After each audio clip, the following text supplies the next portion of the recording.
Good morning વિદ્યાર્થી મિત્રો.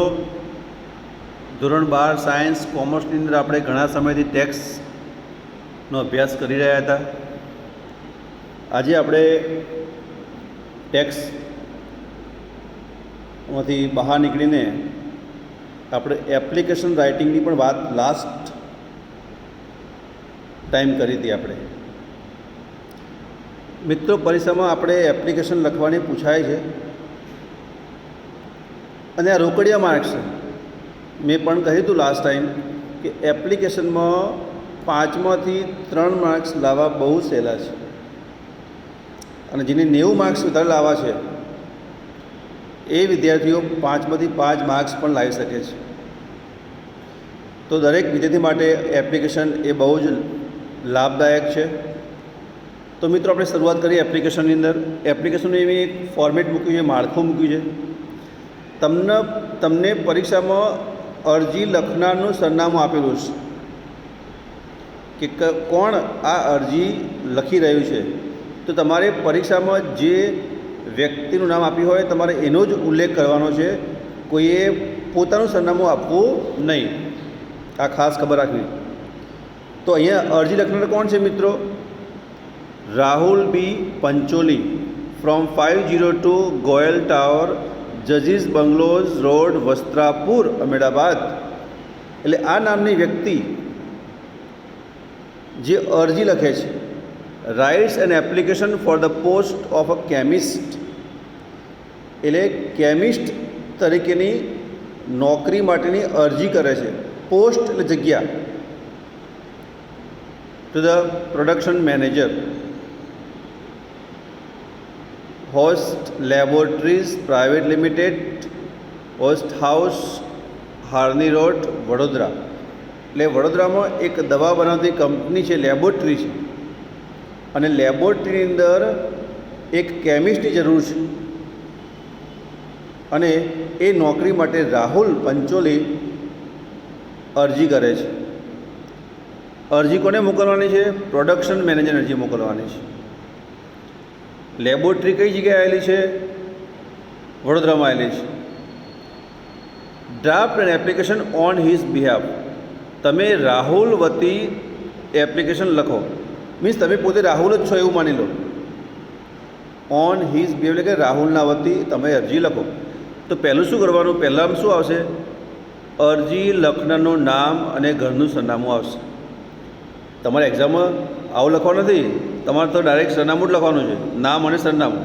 આ તો તમે ખાલી શીખવાડ્યું છે કે પહેલું શું આવશે? અરજી લખનારનું નામ તથા ઘરનું સરનામું, એનું એડ્રેસ લખવાનું. તો એ એડ્રેસ કયું છે? નામ કોનું છે? રાહુલ બી પંચોલી. જો મિત્રો બધું લાઇનસર આવવું જોઈએ. રાહુલ જે સરનામું છે એ તરત આવવું જોઈએ. પછી રાહુલ પાછળ હોય, એડ્રેસ આગળ હોય એવું નહીં. અહીંયા તમે જોયું ક્રમશઃ આવવું જોઈએ, સળંગ આવવું જોઈએ. 502 ગોયલ ટાવર, જજીસ બંગલોઝ રોડ, વસ્ત્રાપુર, અમદાવાદ. પછી પિનકોડ પણ લખવાનો. એક લાઇન છોડીને તમારે ડેટ લખવાની, તારીખ લખવાની. તમે તારીખ જોડે પણ લખી શકો છો. હવે મિત્રો તારીખ તમે લખો તો શું કરવાનું? ઘણા દેશી લખે 10, પછી ઓબ્લિક કરે 10, પછી ઓબ્લિક. મિત્રો આવી રીતે તારીખ લખાવ હવે ના લખાય. તમે 11-12માં આવી ગયા છો તો તમારે પહેલું શું કરવાનું? જે મહિનો લખવાનો કે ભાઈ માર્ચ તો માર્ચ લખવાનું, એપ્રિલ તો એપ્રિલ લખવાનું, પછી ડેટ લખવાની 5, પછી કોમા કરવાનું અને જે વર્ષ હોય લખવાનું, તારીખ આમ લખવાની. અથવા આવું લખાય 5th, 5 પછી TH, 5th April, 3rd April, 3rd એટલે 3 કરવાનું, પછી RD કરવાનું.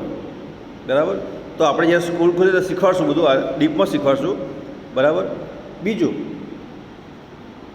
બરાબર, આ જમણી સાઈડ તમારે સરનામું લખવાનું અરજી લખનારનું. પછી લેફ્ટ સાઈડ ડાબી બાજુ તમારે જે જગ્યાએ અરજી મોકલવાની હોય, તમારે જ્યાં અરજી મોકલવાની હોય અને એ જ્યાં અરજીને મોકલવાની હોય એ સંસ્થા કે કંપની, એમાં કોણ સૌથી વડો છે? લાગે સ્કૂલ હોય, સ્કૂલમાં કોણ હોય સૌથી વડા? પ્રિન્સિપાલ હોય. કંપનીમાં કોણ હોય? મેનેજર હોય. તો તમારે લખવાનું ટુ પછી કોમા કરવાનું, નીચે લખવાનું ધ પ્રોડક્શન મેનેજર અથવા ધ પ્રિન્સિપાલ, બરાબર. આમ તમારે લખવાનું અને એ જે સંસ્થાનો વડો છે એનું સરનામું લખવાનું કે ભાઈ પ્રિન્સિપાલ તો કઈ સ્કૂલના પ્રિન્સિપાલ, તો H પટેલ હાઈસ્કૂલ, એનું સરનામું લખવાનું રામનગર, સાબરમતી, અહેમદાબાદ. તો તમે જે અરજી મોકલવાની હોય એ વ્યક્તિના સંસ્થાનો જે વડો હોય એ લખવાનું, નામ નહીં લખવાનું, સંસ્થાના વડા જે હોય લખવાનું. To the manager, to the principal, to the commissioner. Okay, આટલું બંને તમે લખો તો નેક્સ્ટ તમારે શું કરવાનું છે, એક લાઈન છોડી દેવાની, એક લાઈન છોડી દેવાની અને તમારે લખવાનું સર અથવા લખવાનું રિસ્પેક્ટેડ સર લખવાનું, પછી કોમા કરવાનું, અલ્પવિરામ કરવાનું.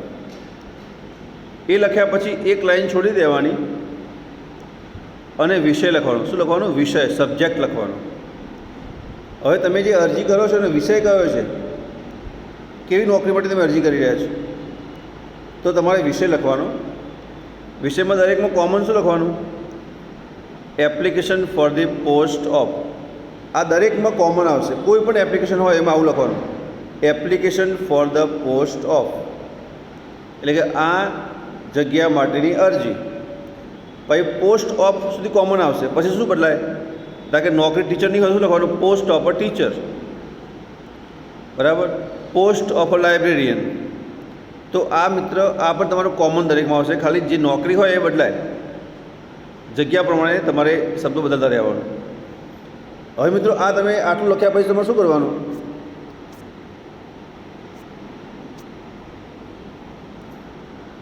તમે લખી રહ્યા, તમે સબ્જેક્ટ લખ્યો N application for the post of N English teacher. ધારો કે સમજો કે આપણી સ્કૂલમાં જગ્યા હોય નોકરી માટે, અરજી ટીચરની જરૂર હોય ઇંગ્લિશ ટીચરની, બરાબર. ધારો કે હું જ અરજી કરતો હોઉં, સમજો કે આ અરજી મેં લખી છે, બરાબર. આ અરજી લખનાર હું જ છું, એટલે H પટેલ સ્કૂલમાં જગ્યા હોય ટીચરની, તો હું શું અરજીમાં લખીશ? N application for the post of N English teacher. ધારો કે સાહેબ જતા હોય કોમર્સ ટીચર, તો શું લખવાનું? An account teacher. નીચે પછી આવું પેરેગ્રાફ લખવાનું. શું લખશો? With reference to your advertisement appeared in today's newspaper. એટલે જે સંસ્થાનો જે વડો હોય એને આપણે કહેવાનું, શું કહેવાનું? કે આજના ન્યૂઝપેપરમાં તમારી જાહેરાત જોઈ, અપિયર એટલે જોવું, અને એ જાહેરાતના સંદર્ભમાં વિથ રેફરન્સ શું થાય? સંદર્ભ. એ તમારી જાહેરાતના સંદર્ભમાં I wish to apply for the said post. હું પણ એ જગ્યા માટે અરજી કરવા માગું છું. મિત્રો આ પેરેગ્રાફ બધામાં કોમન આવશે, આને ગોખી મારવાનું. The details about me are as under. એટલે મારા વિશેની જે માહિતી છે એ નીચે પ્રમાણે આપીશ. એટલે હું તમારી સંસ્થામાં નોકરી કરવા ઈચ્છું છું અને મારી જે પણ માહિતી છે એ નીચે પ્રમાણે આપીશ. તો મિત્રો આ પેરેગ્રાફ કોમન થયો દરેકમાં. હવે જોઈએ આપણે એમાં તમારે કેટલા મુદ્દા લખવાના? તો એક તો પહેલો મુદ્દો આપવાનો નેમ, નામ. હવે નામ કોનું આવશે? જેને અરજી કરીને નામ આવશે. તો આપણે જોયું રાહુલ પંચોલી નામ. શું? તો રાહુલ પંચોલી. તો લખવાનું રાહુલ પંચોલી. તમને એક્ઝામમાં જે નામ આપ્યું હોય જ લખવાનું. ઓકે ને? તમે માર્ક્સ કપાઈ જશે મિત્રો. પછી સેક્સ. તમે કોણ છો? સ્ત્રી છો કે પુરુષ છો? અરજી કરનાર કોણ છે? તો પુરુષ છો તો પુરુષ, મેલ લખવાનું, અને અહીંયા છોકરી તો શું લખવાનું? ફિમેલ. પછી તમારે બર્થ ડેટ લખવાની. શું લખવાની? Birth date. હવે આ તમારે ખાસ ખબર રાખવાની કે જ્યારે માણસ નોકરી માટે અરજી કરતો હોય ત્યારે એની ઉંમર કેટલી હોય? 23 વર્ષથી 25 વર્ષની ઉંમર હોય. તમારે શું કરવાનું? અત્યારે કઈ સાલ ચાલે છે? 2020 ચાલે છે. તો તમે જન્મે ક્યારે હશો? 25 વર્ષ પછી. જે વ્યક્તિ નોકરી માટે અરજી કરતો હોય તો એનું વર્ષ કયું આવશે? 2020 - 25. એટલે કયા આવશે? 1995 વર્ષ આવે. તમારે ખાલી એ કાલ્પનિક લખવાનું છે, સાચું લખવાનું તમારે નથી લખવાની, તમારે જે વ્યક્તિ અરજી કરીને લખવાની છે. તો તમે તમારી ઉંમર કેટલા વર્ષની છે? 25 વર્ષની ઉંમર છે, તો તમારે એ લખવાનું કે તમે અત્યારે નોકરી માટે અરજી કરી રહ્યા છો. એટલે ટૂંકમાં કહીએ તો 2020માંથી 25 વર્ષ બાદ કરીએ અને જે વર્ષ આવે લખી દેવાનું. તો તમારે લગભગ કયું લખવાનું? 1995, 96, 97 ચાલે. પછી તમારી એજ લખવાની. તમે લખ્યું 95, તો તમારા કેટલા વર્ષ થયા હોય? 25 વર્ષ થયા હોય. તમે 2000 લખો તો તમારા 20 વર્ષ થયા હોય. તમારી હાઇટ પણ તમે લખી શકો છો, 5 ફીટ 5 ઇંચ, એટલે 5 ફૂટ 5 ઇંચ.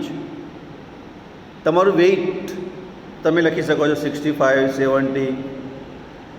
નેક્સ્ટ લખવાનું તમારી પર્સનાલિટી, મીન્સ તમારું વ્યક્તિત્વ કેવું છે, તો એમાં લખવાનું ડાયનેમિક, બરાબર, એટલે બહુમુખી કહેવાય. અથવા એવું લખવાનું એક્સલન્ટ પણ લખી શકાય. શું લખાય? એક્સલન્ટ. તમે આ પણ લખી શકો પર્સનાલિટીમાં. હોબી મીન્સ તમને કયા કયા શોખ છે, તો તમે લખી શકો મ્યુઝિક, સ્પોર્ટ્સ, રીડિંગ. જેવી અરજી હોય એવું લખવાનું, એ પણ ખબર રાખવાની. રીઝન મીન્સ તમારો પ્રદેશ કયો છે, તમે કયા સ્ટેટના છો, તો લખવાનું ગુજરાત. તમારો ધર્મ કયો છે, રિલિજિયન, તો કે હું હિન્દુ છું કે હું મુસ્લિમ છું. તમારી કાસ્ટ કઈ છે, તમારી જ્ઞાતિ કઈ છે, તમે હિન્દુ ખરા પણ પટેલ, પરમાર, બ્રાહ્મણ, વાણિયા, તો લખવાનું કાસ્ટમાં લખવાનું જૈન. તમે જે હોય તમે, પણ આપણે અરજીમાં શું હોય લખવાનું? અહીં જગત શાહ છે, અહીં શાહ છે, ભૈરવી શાહ, તો શાહ માટે શું આવે? જૈન. તો કે પટેલ હોય તો શું લખવાનું? કડવા પટેલ, લેવા પટેલ, સોલંકી, જે હોય તે. ડિસ્ટ્રિક્ટ તમારો જિલ્લો, તો કે ભાઈ અમદાવાદ, મહેસાણા, જે જિલ્લો લાગુ પડતો હોય. પછી લખવાનું લેંગ્વેજ નોન, તમે કઈ કઈ ભાષાઓ જાણો છો, બરાબર. તો જનરલી શું આવશે? ગુજરાતી, હિન્દી અને ઇંગ્લિશ. મધર ટંગ, તમારી માતૃભાષા કઈ છે, તો એમાં શું લખવાનું? ગુજરાતી. નેક્સ્ટ તમારે લખવાનું એજ્યુકેશન.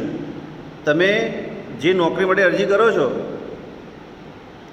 એમાં તમારે તમારું ભણતર શું જોઈએ, તો જેવી અરજી હોય એવું તમારે ભણતર લખવાનું. આ તમારે ખાસ અગત્યનું છે. પરીક્ષામાં આ જ મહત્ત્વનું છે કે જે પ્રમાણે નોકરી માગી હોય તમારે એ અભ્યાસક્રમ તમારે લાયકાત લખવી પડે. તો કઈ નોકરી શાની છે? ટીચરની નોકરી છે. કયા ટીચર છે? English teacher. તો એમાં શું ભણેલા હોવા જોઈએ? તમે BA કર્યું હોય, MA કર્યું હોય, તો તમારે લખવાનું I have passed MA with English.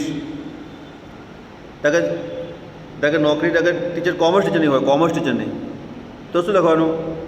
I have passed MCOM. તો મિત્રો, પરીક્ષામાં લાયકાત બહુ જ અગત્યની છે. તમારે શું કરવાનું? અલગ અલગ લાયકાત, જે નોકરી હોય એની લાયકાત તૈયાર કરી દેવાની. આપણે લિસ્ટ આપશું આપણે, બરાબર, કે કઈ નોકરીમાં કઈ લાયકાત આવે. તો તમારે આ લખવાનું મિત્રો. સ્ટાર્ટિંગમાં તમારે શું લખવાનું?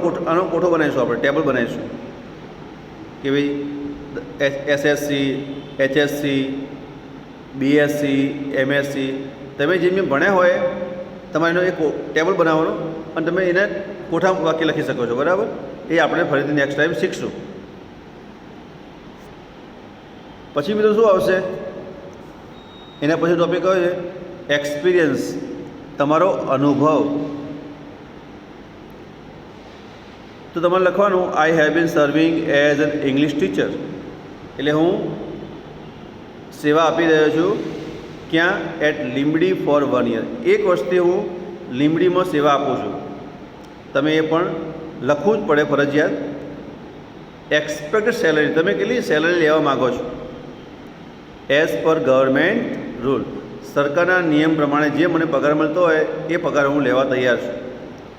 તમારે બે રેફરન્સ આપવા પડે. તમે નોકરી લેવા માગો છો તો તમને કોણ ઓળખે છે, તમારા બે કોન્ટેક્ટ તમારે આપવા પડે. તો તમારે શું કરવાનું, તમે બે વ્યક્તિના એડ્રેસ, તમે બે વ્યક્તિના નામ, સરનામું તમે આપી શકો છો. જેવી જોબ હોય, જેવી નોકરી હોય, તમે એવા સરનામા બે વ્યક્તિના જે તમને ઓળખતા હોય, જે તમને શું હોય, તમારો રેફરન્સ આપવો પડે કે આ બે વ્યક્તિ મને ઓળખે છે. નેક્સ્ટ શું લખવાનું, એ લખ્યા પછી આઈ એમ ઇન્ટરેસ્ટેડ ઇન એક્સ્ટ્રા એક્ટિવિટીઝ. મને બીજી પ્રવૃત્તિઓમાં રસ છે. મને બીજી પ્રવૃત્તિઓમાં રસ છે. લાઈક જેવી કે debate, drama, music, games, extra વગેરે વગેરે. અને લાસ્ટમાં લખવાનું આઈ હોપ, મને આશા છે. તમે આવું પણ લખી શકો, you will consider my application. તમે મારી અરજીને માન્ય રાખશો. તમે મારી એપ્લિકેશનને ધ્યાનમાં લેશો. And send me the interview call. તમે મને નોકરી માટે ઇન્ટરવ્યૂમાં બોલાવશો, આવી મને આશા છે. Thanking you in anticipation. અને મને એ આશા છે તમે મને ઇન્ટરવ્યૂ બોલાવશો, તમારો આભાર. પછી રાઈટ સાઈડ લખવાનું યોર્સ સિન્સિયરલી અથવા યોર્સ ફેથફુલી. જેની અરજી કરી નામ લખવાનું શોર્ટમાં. લાસ્ટમાં શું લખવાનું, એન્ક્લોઝર. તમે જે વસ્તુ જોડી હોય, તમે અરજીમાં જે ડોક્યુમેન્ટ્સ મોકલ્યા હોય એ લખવાના. True copies of the following certificates. નીચે આપેલી જે ટ્રુ કોપી છે, જે હું જે ભણ્યો છું એના સર્ટિફિકેટ્સ તમને હું મોકલાવું છું, ટ્રુ કોપી કરેલા. તો તમે જે ડિગ્રી લખી હોય, લાયકાત લખી હોય, એ તમારે લખવાનું અહીંયા. Marksheet of HSC, marksheet of BA, marksheet of B.Ed, પછી લિવિંગ સર્ટિફિકેટ, એક્સપિરિયન્સ સર્ટિફિકેટ. બરાબર, તમે આ બધી વસ્તુ તમે જોડે મોકલાવી શકો છો. તો મિત્રો આજે આપણે શું શીખ્યા, ખાલી નમૂનો શીખ્યા. નમૂનો કે આટલા પોઈન્ટ્સ તમારે એપ્લિકેશનમાં આવશે. મિત્રો એક્ઝામમાં આના 5 માર્ક્સના ભાગ પડ્યા હોય છે. કે આગળ જે સ્ટાર્ટિંગ છે, સરનામું, સબ્જેક્ટ, એના 2 માર્ક્સ હોય છે. પછી તમારો બાયોડેટા, તમારી ક્વોલિફિકેશન, એના 2 માર્ક્સ હોય છે. અને લાસ્ટમાં તમે લખો યોર્સ ફેથફુલી, એન્ક્લોઝર, એનો 1 માર્ક્સ હોય છે. તો પરીક્ષામાં આવા 2 માર્ક્સ, 2 માર્ક્સ અને 1 માર્ક્સ, આમ કુલ 5 માર્ક્સ હોય છે. આપણે આવતા પીરિયડમાં ફરીથી એક બીજી શીખશું અરજી. બરાબર, તમને હું એ શીખવાડીશ ફરીથી. તો મિત્રો તમે આ અરજીને કાગળમાં લખજો. બીજું મિત્રો કે ઘણી અલગ અલગ ગ્રામર બુકમાં અલગ અલગ લખાણ હશે. દરેક વ્યક્તિનું અલગ અલગ લખાણ હશે. તો તમારે જે તમને જે અનુકૂળ આવે એ તૈયાર કરવાનું. કોઈ તમારા સાહેબનું કોઈ અલગ લખાણ હશે, બરાબર, મેં જે બતાવ્યું એ કંઈક અલગ છે. તો તમને જે જલ્દી યાદ રહેતું હોય, તમને સરળ લાગતું હોય, તમારે એ તૈયાર કરવાનું. ઓકે મિત્રો, તો આપણે નેક્સ્ટ ટાઈમ મળીશું. આવજો.